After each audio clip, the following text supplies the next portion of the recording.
तो hello and welcome to the sports lab. मैं हूं सौरभ, मेरे साथ है अंकित भैया। और दिवाली की फेस्टिविटी का माहौल चल रहा है।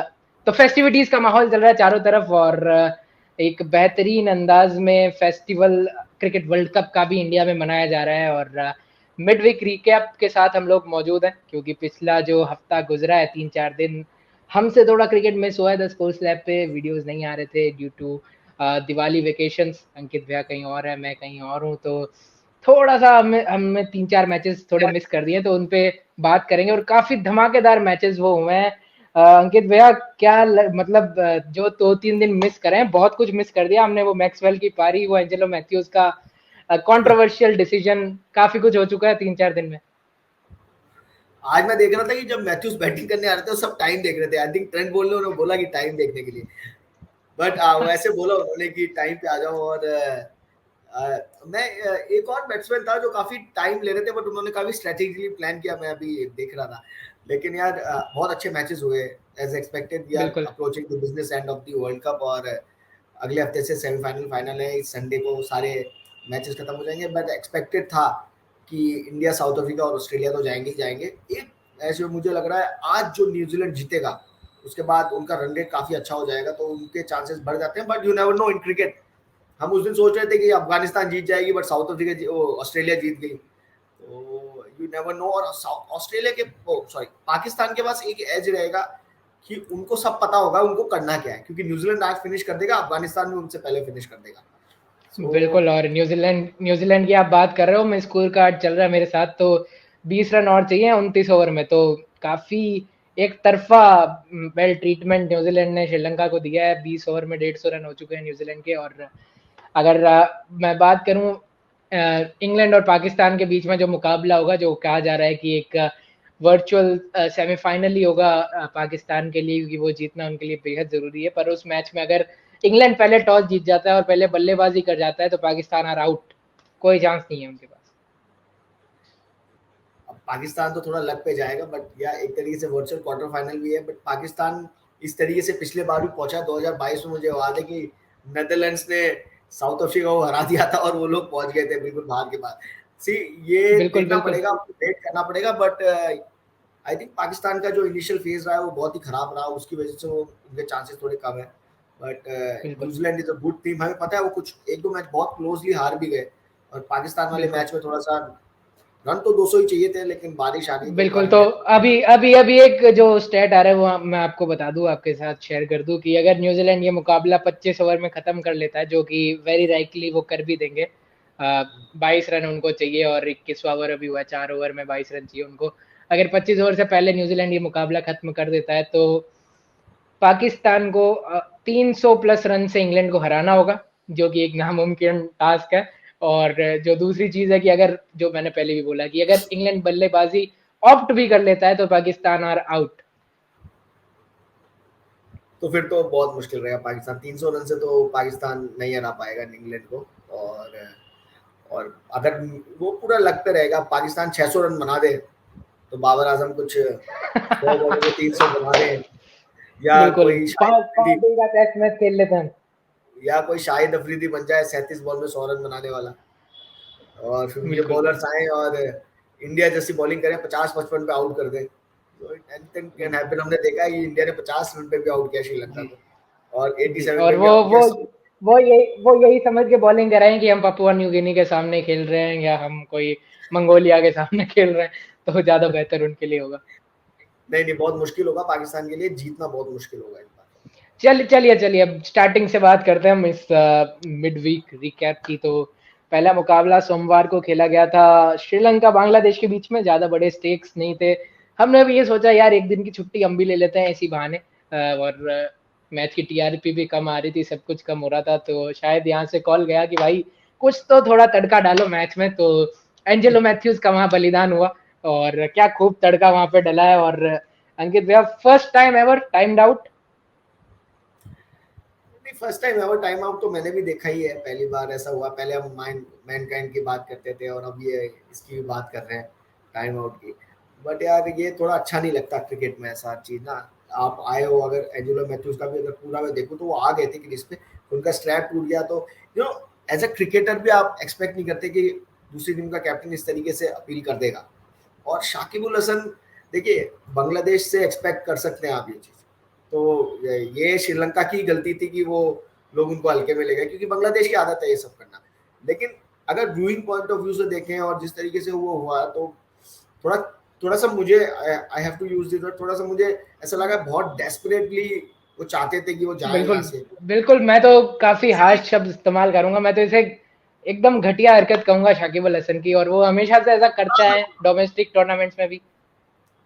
और बांग्लादेश को शाकिब को हटाना ही पड़ेगा अगर आगे बढ़ना है, तो क्योंकि टीम उनकी ठीक है, उनके बैट्समैन भी ठीक है। लेकिन कई बार क्या होता है कि यहाँ से सीनियर दिमाग प्लेयर से इतने हावी दिखते हैं टीम पे, तो वो जो निचले प्लेयर है वो कुछ कर नहीं पाते। मेरे को लग रहा था आधी टीम तो बांग्लादेश चली गई वर्ल्ड कप के बीच में, तो कोई डिसिप्लिन वाली बात ही नहीं थी, कोई किधर जा रहा है मतलब, तो फिर यही सब होता है। तो Bangladesh is not a team in this world cup, वो तो बस आए थे और वो अपना मौज मस्ती मार के अब बिल्कुल चले गए हैं। एक आधा मैच उनका बचा बिल्कुल भी है शायद। जी, तो एक मुझे नहीं लास्ट मैच लगता उनका यार। बचा है, ऑस्ट्रेलिया के सामने उनका मुकाबला होना है। तो ऑस्ट्रेलिया के सामने उनके कप्तान तो ऑलरेडी बोल चुके हैं, थंब इंजरी हो गया, कुछ हो गया उनको, वो होना था। बिल्कुल इतना बिल्कुल, हार्श पर क्रिटिसिज्म। पर अभी भी स्टेक्स हाई हैं बांग्लादेश के लिए, चैंपियंस ट्रॉफी क्वालिफाई अगर उनको करना है तो ऑस्ट्रेलिया को उनको हराना होगा। वो ऑस्ट्रेलिया को नहीं हरा पाएंगे यार, नहीं है, बहुत मुश्किल रहेगा ऑस्ट्रेलिया को हराना, क्योंकि ऑस्ट्रेलिया एक ऐसी ऐसी जीत के साथ आ रही है। मतलब उस जी दिन जी जी आपने जी, देखा मैं चाहूंगा कि आप ये रोक के रखें, ये रोक के रखें, हम थोड़ी देर बाद में बात करेंगे ऑस्ट्रेलिया की जीत की। ग्लेन मैक्सवेल का वो जो तूफान, वो अलग ही लेवल पे है, तो भावनाओं में हम नहीं बहेंगे। बांग्लादेश का टॉपिक एक बार खत्म कर लेते हैं, उसके बाद ऑस्ट्रेलिया पे मूव ऑन करेंगे। तो बांग्लादेश की अगर मैं बात करूं, अंकित भैया ने भी बताया बहुत आराम से कि कैसा उनको ये लगा टाइम आउट जो शाकिब ने किया। मेरे हिसाब से तो एकदम घटिया सोच शाकिब अल हसन की, और वो डोमेस्टिक में भी हमने बार बार उनके ऐसे इंसिडेंसेस देखे हैं कि वो स्टंप उठा के गिरा देते हैं, कभी कभी एम्पायर के सामने झगड़ा कर लेते हैं, कभी कुछ। तो अगेन एंड अगेन आप क्रिकेट से ऊपर उठ के खुद को देखते हो आप, यू नो मतलब क्या ही बोलें शाकिब अल हसन के बारे में कि एक अलग ही थिंकिंग के साथ वो चलते हैं, और शायद उनको फर्क भी नहीं पड़ा इस चीज का, जब वो प्रेस कॉन्फ्रेंस में आए बिल्कुल ब्लंटली जवाब दे रहे थे हर क्वेश्चन का। और एंजेलो मैथ्यूज ने एक बात कही थी, अंकित भैया मैं चाहूंगा कि आप इस पे बोलें कि एंजेलो मैथ्यूज ने बोला था कि अगर श्रीलंका के अलावा कोई और टीम होती तो शाकिब ऐसा नहीं करते। हो सकता है, हो सकता है, क्योंकि इंडिया के साथ तो कभी ऐसा नहीं करते। उनकी इतनी, मेरे को लगता नहीं हिम्मत है इंडिया के सामने करने की और इंडियन पब्लिक के सामने। वो कर सकते थे अगर अफगानिस्तान भी होती तो, और पाकिस्तान के खिलाफ भी वो कर सकते हैं। लेकिन यार ये सब अच्छा नहीं लगता, और एंजेलो मैथ्यूज को भी पता होना चाहिए था कि वो किसके साथ खेल रहे हैं। मुझे बिल्कुल याद है अंडर में वर्ल्ड कप में उनके लड़के अपने इंडियन प्लेयर से बहुत ज्यादा लड़ाई भिड़ गए थे, गालियां बक रहे थे। बिल्कुल तो आप कर सकते हो बांग्लादेश टीम से, वो उसी तरीके की क्रिकेट खेलते हैं। बिल्कुल। और एक फाइनल सवाल इस मैच पे अगर मैं पूछना चाहूंगी, एक वहां पे थोड़ा कंट्रोवर्शियल सी चीज भी हुई थी कि ब्रॉडकास्टर ने जो टाइम दिखाया वो 1 मिनट 50 सेकंड दिखाया, तब एंजेलो मैथ्यूज क्रीज पे आ चुके थे। फोर्थ एम्पायर का कहना है कि 2 मिनट हो चुके थे जब वो क्रीज पे आए उससे पहले। और कौन गलत है कौन सही है क्या चीज है, क्योंकि जब हम देखते हैं कि कोई प्लेयर गलत करता है तो आईसीसी उसको पेनलाइज कर देता है, पर अगर जो एम्पायर कभी कुछ गलत, एम्पायर से भी गलती हो सकती है, एम्पायर कभी कुछ गलत कर दे तो उसके लिए क्या रूल्स हैं क्या नियम है। यार देख, ह्यूमन जहाँ पे इन्वॉल्व होंगे वहाँ थोड़े बहुत ऊपर नीचे तो होगा। यू कैन नॉट, हम भी टेक्नोलॉजी से हमें देखते हैं कि कई बार जो आजकल नई टेक्नोलॉजी आई है, डीआरएस भी हम ले रहे हैं, तो उसके अंदर भी बड़े फनी डिसीजन आते हैं कई बिल्कुल, बार, बहुत खिलाड़ी बहुत आउट। फॉल्ट्स है, बिल्कुल सही पॉइंट है आपका, बहुत फॉल्ट्स हैं डीआरएस में तो भी। तो यार 100% तो मेरे को तो लगता है कि आप एम्पायर के थ्रू ही जाएं। मेरे को तो डीआरएस भी ठीक है, आप एक स्टेप फर्दर जरूर आ गए उसमें, बट पहले भी ये डीआरएस नहीं होते थे, कोई वो नहीं होते थे, तो मैचेस अच्छी तरह होते थे। हाँ, एक प्लेयर को मौका बिल्कुल जरूर मिल जाता है, लेकिन बहुत ही कंट्रोवर्शियल है डीआरएस भी।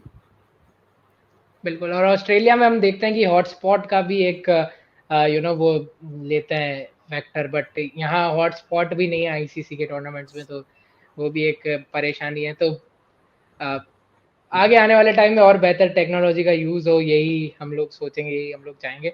बट मैच का हाल अगर मैं आपको बताऊं, श्रीलंका न्यूजीलैंड का, तो 10 रन और चाहिए न्यूजीलैंड को, और एक विकेट अभी अभी गिरा है, शायद डेरिल मिचेल आउट हुआ है। तो 10 रन और चाहिए उनको, 27 ओवर बाकी हैं। तो मूविंग ऑन, बड़े मैच पे बात करते हैं।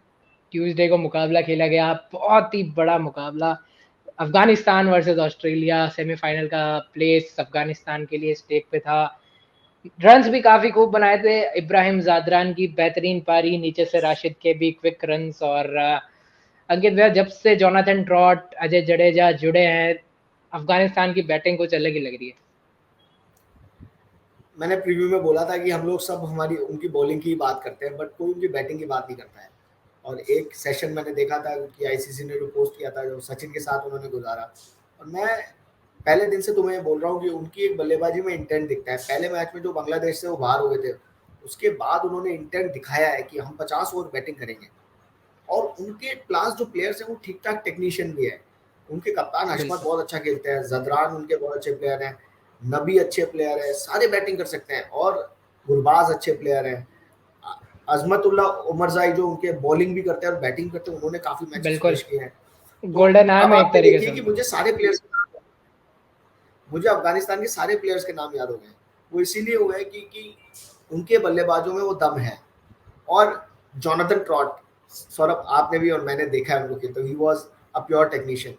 जोनाथन ट्रॉट बिल्कुल इंग्लैंड के लिए खेलते थे, फर्स्ट डाउन, एक टेक्निकली बहुत सॉलिड बैट्समैन थे। और अजय जडेजा, आपने तो कम देखा होगा, एक जो एक खुशी का माहौल जो होता है ना, एक ऐसे क्रिकेटर थे अजय जडेजा जो हमेशा हंसते रहते थे, ग्राउंड पे अच्छी फील्डिंग करते थे, इस तरीके के प्लेयर थे। तो आई थिंक वो एक एक पॉजिटिविटी जो थी, वो अजय जडेजा ने आई थिंक अफगानिस्तान को दिया है।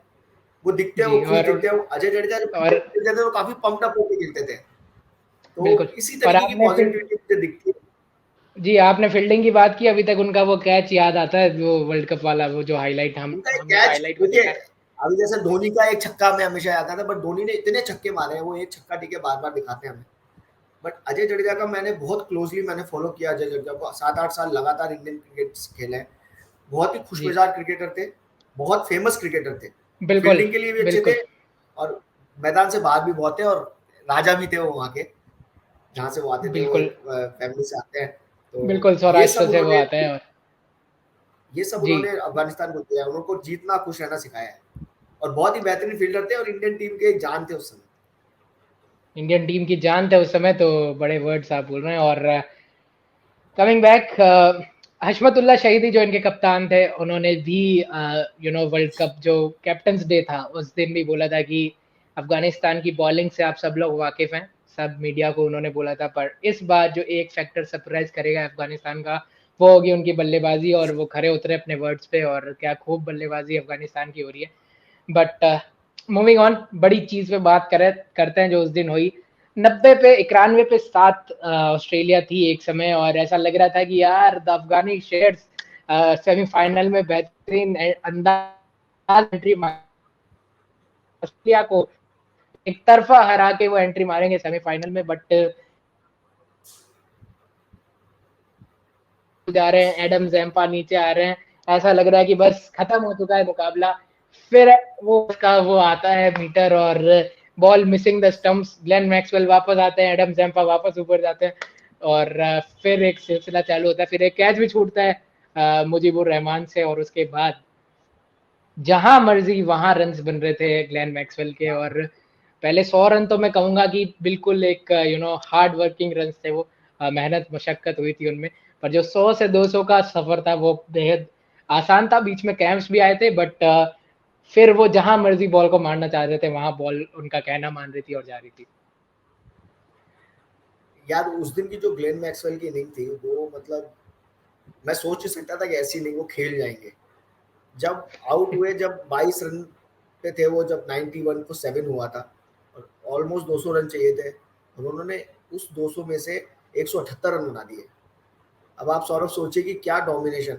और मुजीब को तो बॉल फॉलो कर रहा था, मुजीब ने जो उस दिन कैच छोड़ा, कैचेस विन मैचेस, देखिए बेसिक्स यही होते हैं, कैचेस। बिल्कुल अच्छा, उन्होंने फील्डर भी मुजीब को बिल्कुल पीछे लगा रखा था कि जिससे ज्यादा बॉल ना जाए। अब वो बॉल गई, बिल्कुल। उन्होंने कैच, और उसके बाद भी वो मिसफील्ड करते रहे। और एक जो मुझे बहुत ही अजीब चीज लगी है उस दिन, कि अफगानिस्तान की जो बॉलिंग थी, देखिए अगर आपने ध्यान दिया हो सौरभ, वो सारे उनके जो उनका एरिया था ना, वही बॉलिंग हो रही थी। स्पेशली राशिद ने तो ठीक ठाक कराया, बाकी जो स्पिनर्स थे वो उनके आर्क में ही बॉल डाले जा रहे थे और वो मिड विकेट पे मारे जा रहे थे। कोई भी और जो उनके फास्ट बॉलर्स भी थे वो भी उनको स्टंप पे बॉलिंग कराते। अगर वो चाहते तो थोड़ा सा अगर ऑफ स्टंप के बाहर भी बॉल कराते ना तो थोड़ा फंस सकते थे मैक्सवेल, क्योंकि उनका पैर मूव नहीं हो बिल्कुल रहा था। बट लेकिन यार मैक्सवेल से मैं कुछ ले नहीं सकता। देखिए उस समय जो बॉलिंग होती है वो होती है, लेकिन गिरने के बाद क्रैम्प्स आने के बाद जो जिस तरीके से उन्होंने बैटिंग करी है उस दिन, मतलब एक बिल्कुल। तरफा हिटिंग थी, मजा आ गया देख के।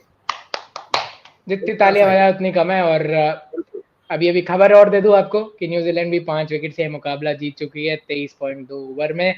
तो काफी मेहनत पाकिस्तान को करनी पड़ेगी अगर उनको अब सेमीफाइनल का रास्ता तय करना है। तो बाय यार बाय एक चीज बताओ, पाकिस्तान ऑलमोस्ट हो चुका है।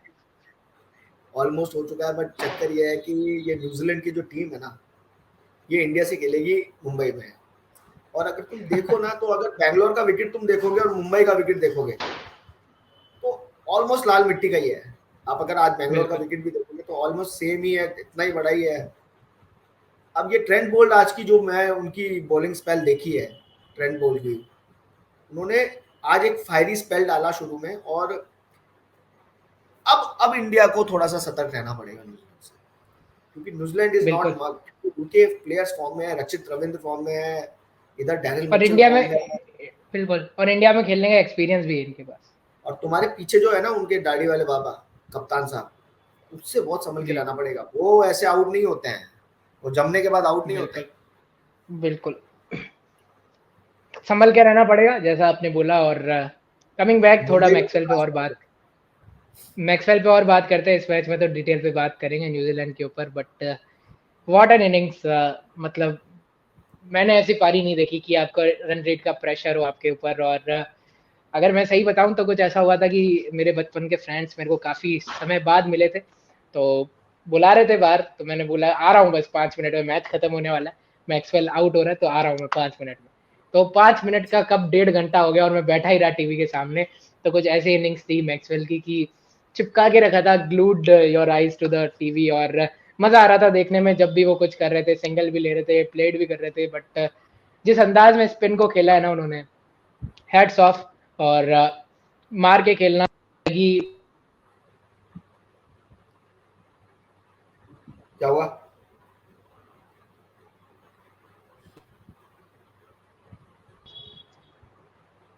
हेलो, हाँ क्या हुआ? आ रही आवाज? आवाज आ रही है। अरे फोन आ गया था किसी। अच्छा, 7:50 हो गए, चलो। हाँ खत्म करते हैं जल्दी से। तो the way Maxwell played that innings absolutely, मतलब कुडोज टू हिम। और हम सब लकी हैं कि ऐसी इनिंग हमें इस वर्ल्ड कप में देखने को मिली। 200 रन मारे और मार मार के बुरा हशर कर दिया हर अफगानी बॉलर का। समझ में ही नहीं आ रहा था उनको कि कहाँ बॉल डाले मैक्सवेल को, उनके आर्क में ही चलिए डाले एक जा रहे एक थे। एक वर्ड कमेंट्स पे भी बोल दीजिए, क्योंकि कमेंस सब मैक्सवेल अगेन की बात आप, करते हैं। सब बिल्कुल मैक्सवेल की बात 70, करते हैं, लेकिन ये cricket is a 70 ball game. वहां बिल्कुल। मैं वही बोल रहा हूँ कि 70 बॉल वहां खड़ा रहना और हार्ड टॉयल, यू नो कि आपका भी कभी कभी मन करता है कि यार लॉन्ग हैंडल मैं भी इस्तेमाल करूं, पर अपने आप को संभालना। और कप्तान थे टीम के, पता था इंपॉर्टेंस कितनी है अपने विकेट की।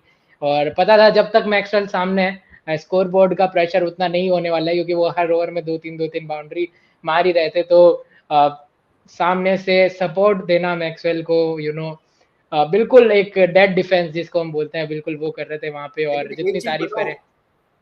इस वर्ल्ड कप में कमिंस ने जो कैप्टनसी करी है अगेंस्ट न्यूजीलैंड, जो उन्होंने ओवर डाला, जब न्यूजीलैंड बहुत, तो उन्होंने एक बहुत क्रूशियल बिल्कुल ओवर डाला उसके बिल्कुल बाद बिल्कुल इस मैच को जिताया। और इससे पहले भी एशेज में जिस तरीके से उन्होंने वो मैच जिताया था, फर्स्ट टेस्ट मैच का, बिल्कुल बिल्कुल। मतलब मैं हमेशा अपने प्रीव्यू में कमिंस का नाम लेता हूँ, क्योंकि बेहतरीन प्लेयर है और क्या captain, leading from the front, और समझदारी से खेलते हैं। हशमत, जी कमिंस, रोहित शर्मा, इस वर्ल्ड कप में इनकी कैप्टनसी अलग लेवल पे गई है। एब्सोल्युटली। और हशमत के तो सबसे ज्यादा रन एज, मतलब एवरेज की हम बात करें तो एवरेज सबसे ज्यादा है हशमत की, कैप्टन जितने भी खेल रहे हैं इस वर्ल्ड कप में। और कमिंस अगेन क्रूशियल टाइम पे विकेट्स निकाल रहे हैं। और वो जिस तरीके से खड़े थे वहां पे 70 बॉलों तक, जितनी तारीफ करे उतनी कम है। एक आखिरी सवाल मैक्सवेल की पारी पे अगर मैं आपसे पूछना चाहूँ, according to me it was the best ODI inning ever. और एक क्योंकि आपके ऊपर रन रेट का प्रेशर था, हमें पता है कि बहुत इनिंग्स आई है 200 की, बट इतना प्रेशर नहीं था। 7 विकेट 90 रन पे 290 आपको बनाने, आपको पता है जीत गए तो सेमीफाइनल में क्वालिफिकेशन पक्का है। और वहां से टीम को निकालना, इतना क्रैम्प्स आ रहे थे बॉडी के अंदर, खड़े रहना और डोमिनेटिंगली फिर फिनिश करना मैच को। आपके अकॉर्डिंग क्या वन ऑफ द बेस्ट, क्या द यार बेस्ट, या क्या क्या लगता है मैं आपको? सौरभ सौरभ मैं हमेशा सोचता हूँ यार ये बेस्ट मैंने देखा है, फिर अगली बार ही कुछ सरप्राइज कर देता है। तो मैं तो बोलूंगा या it was absolutely one of the best, but मैं होप करूंगा कि इससे बेटर इनिंग्स सब देखें। मुझे नहीं पता ओडीआई कितने खेले जाएंगे, इसके बाद क्या होगा, बट वर्ल्ड कप में कई इनिंग्स तो बहुत ही जबरदस्त आई, और मैक्सवेल की ये वाली inning I think world world cup में जितने भी हम देखें 4-5 साल में, तो it is one of the biggest innings in the world बिल्कुल, कप, जिस बिल्कुल। तरीके से वो खेले। और काफ़ी काफ़ी लोग इनकी तारीफ़ कर रहे हैं, सचिन तेंदुलकर से लेके जितने भी क्रिकेट के बड़े-बड़े नाम हैं, सबने ट्वीट किए, सबने बधाइयाँ दी और सबने ये कहा स्पेशली कि उनके क्रैम्प्स आ रहे हैं, वो गिर गए, जमीन पे खड़ा नहीं हो जा रहा, वो सब विजुअल्स हमें दिख रहे थे। जी, लेकिन जी। जितनी तारीफ करी जाए कम, और जिस तरह की पावर हिटिंग वो करता है ना, अलग लेवल पे थी इनिंग, तो अलग लेवल पे थी डेफिनेटली, बहुत अलग लेवल बिल्कुल। पे और थी। वो एक गोल्फ के खिलाड़ी हैं, तो वो गोल्फ वाला ही स्विंग हमें देखने को मिल रहा था। बस एक टांग से खड़े खड़े खड़े खड़े वो प्रॉपर स्विंग बल्ले का, और कनेक्ट भी बेहतरीन हो रही थी बॉल। और हैंड आई जो कोऑर्डिनेशन, पैर हिलाने की जरूरत नहीं है, हैंड आई कोऑर्डिनेशन सिर्फ। और बिल्कुल, क्या बिल्कुल यार, हैंड आई, मतलब कि सारे सारे क्रिकेटिंग बुक्स जो भी बचपन में सिखाया जाता है, मैक्सवेल ने सबको फेल कर दिया उसने। तो सबको क्रिकेट फेल ऐसे भी कर नहीं दिया। है। और अब ये ऑस्ट्रेलिया सबको बेहद डरा रही है। मूविंग ऑन, अगले मैच की हम बात करते हैं, वेडनेसडे को जो खेला गया, इंग्लैंड बनाम नेदरलैंड्स का। ज्यादा बात करने को था नहीं, नेदरलैंड्स की एक उभरती हुई टीम है, और एक समय तो फंसा के रखा था इंग्लैंड को, 200 पे 6 थे। फिर बेन स्टोक्स हमारे साथ जो पीछे मौजूद हैं, बेहतरीन शतकीय पारी, और उन्होंने तो कहीं ना कहीं ये बता दिया है अंकित भैया कि वो आप उनको लेके आए तो उन्होंने तो उनका काम कर दिया है, पर जो परमानेंट जो टीम में पहले से थे, वो शायद सभी अभी तक फ्लॉप है। मैं एग्री नहीं करता। मुझे लगा बेस्ट स्ट्रोक जिस तरीके से उस दिन शमी की बॉल पे आउट हुए थे, जो वो उन्होंने 10 जी, बॉलें खेली, और जिस तरीके से वो जी। बोल्ड होके गए थे ना, वो बेन स्टोक के स्टैंडर्ड से बहुत ही नीचे था। वो जिस तरीके के स्ट्रोक बिल्कुल, खेल के गए और जिस तरीके से आउट होके गए, वो बेन स्टोक के स्टैंडर्ड, जब उन्होंने अपने आप को ड्रेसिंग रूम में वो देखा होगा ना, तो उनको लगा होगा कि भाई, मतलब इट इज लाइक कि जितना क्रिकेट में खेला हो ना, उसका सबसे वर्स्ट डिसमिसल था वो। और मैं खुद देख के हैरान था कि बेन स्टोक ऐसा शॉट खेल सकता है, मतलब कुछ समझ में नहीं आ बिल्कुल। रहा। तो पैर जब कहीं उन्होंने और। देखा होगा तो रियलाइज हो जाता, एक क्रिकेटर को और एक बड़े प्लेयर को ये रियलाइज हो जाता है कि भाई ऐसे में आउट नहीं हो सकता। वो कुछल्ला बल्लेबाज नहीं है मैक्सवेल, बिल्कुल, तो उसकी भरपाई थोड़ी कर रहे हैं, बिल्कुल। आगे क्रिकेट खेलेंगे नहीं और वनडे, थोड़ी बिल्कुल, और इज्जत उस की भी। उस मुकाबले के बाद, उस मुकाबले के बाद 2 पारियां खेली है ऑस्ट्रेलिया के सामने। 50 बनाई थी और अभी 100 बनाई है, तो शायद सौरभ, आप इज्जत जो बोल इज्जत रहे की हैं कि बात थी, उनकी इज्जत की बात थी। वो जिस तरीके शमी, हम तो लाइव देखे थे उस दिन मैदान में, उनसे बॉल टच भी नहीं हुआ था। और एक्चुअली क्या होता है, जब आप इंडिया के अगेंस्ट ऐसा खेलते हो तो बार बार रिपीटेशन में आता है वो, क्योंकि पूरी जी, वर्ल्ड कप में इंडियन टीम ऐसी है जो कि इतना ज्यादा आगे हो गया, वो 100 बार उनको हाईलाइट्स में आया होगा। बिल्कुल। और उनके जितने लेवल के प्लेयर होते हैं ना, वो जिस तरीके से आउट हुए हैं, मतलब बहुत ही वर्स्ट फीलिंग आई होगी उन्हें, वो रेपुटेशन की बात थी, इसलिए रन भी दिख गया। बिल्कुल, बिल्कुल, बिल्कुल। और वर्स्ट फीलिंग आई होगी तो अपने चैंपियंस ट्रॉफी का कंटेंशन इंग्लैंड ने अभी भी चालू रखा है इस जीत के साथ। एक बड़े मार्जिन से नेदरलैंड्स को उन्होंने हराया, और वो भी चाहेंगे पाकिस्तान को हराना और चैंपियंस ट्रॉफी में कम से कम क्वालिफाई करना। माइंड यू की टॉप 8 टीम जो होगी इस विश्व कप में, वो क्वालिफाई करेंगी विद पाकिस्तान, क्योंकि वो होस्ट हैं इस चैंपियंस ट्रॉफी के। तो 2 टीम के सिलेक्शन अभी भी बाकी है, अभी भी हो सकता है कि कौन ऊपर आए कौन नीचे आए, बांग्लादेश या इंग्लैंड, कोई कोई भी आ सकता है वहाँ पे। और श्रीलंका शायद आज बाहर हो चुके हैं ऑलमोस्ट। और देखना बड़ा इंटरेस्टिंग होगा चैंपियंस ट्रॉफी में कौन क्वालिफाई करता है। तो इस सेशन में एक द स्पोर्ट्स सजेशन लैब है के इतना चैंपियंस ही। ट्रॉफी को, बस एक सजेशन है कि चैंपियंस ट्रॉफी को नॉकआउट चैंपियंस ट्रॉफी बना देना चाहिए। जैसे आईसीसी नॉकआउट जिस कंसेप्ट पे चालू हुआ था ना, उसी कंसेप्ट पे इसको बिल्कुल, लेके जाइए। मतलब 8 या 10 टीमें, 8 टीमें रखिए, 4-2-1 ऐसा टूर्नामेंट जो नॉकआउट होते या बाहर। सो ये वनडे क्रिकेट को थोड़ा जिंदा रख सकता है, अदरवाइज बिल्कुल, चैंपियंस बिल्कुल, ट्रॉफी का ज्यादा वेटिंग बिल्कुल रहेगा बढ़िया, नहीं। बिल्कुल अच्छा सजेशन ये है कि ये चैंपियंस ट्रॉफी को कम से कम जिंदा रखने में कामयाब हो सकता है, ये आपकी जो बात थी फॉलो करके। बट मूविंग ऑन, इंग्लैंड के लिए बड़ा टफ होने वाला है क्योंकि पाकिस्तान को उनको हराना जरूरी हो जाएगा। पाकिस्तान इतनी भी इजी टीम नहीं है। तो इस सेशन में इतना ही रखते हैं। कैसा लगा आपको ये mid week recap the sports lab का? अगर अच्छा लगा तो कमेंट करके बताएं। आपके क्या सजेशन थे ग्लैन मैक्सवेल की पारी पे और जो हमने डिस्कस किया उन सब पे कमेंट करके जरूर बताएं। And as always thank you so much for watching. जय हिंद। जय हिंद।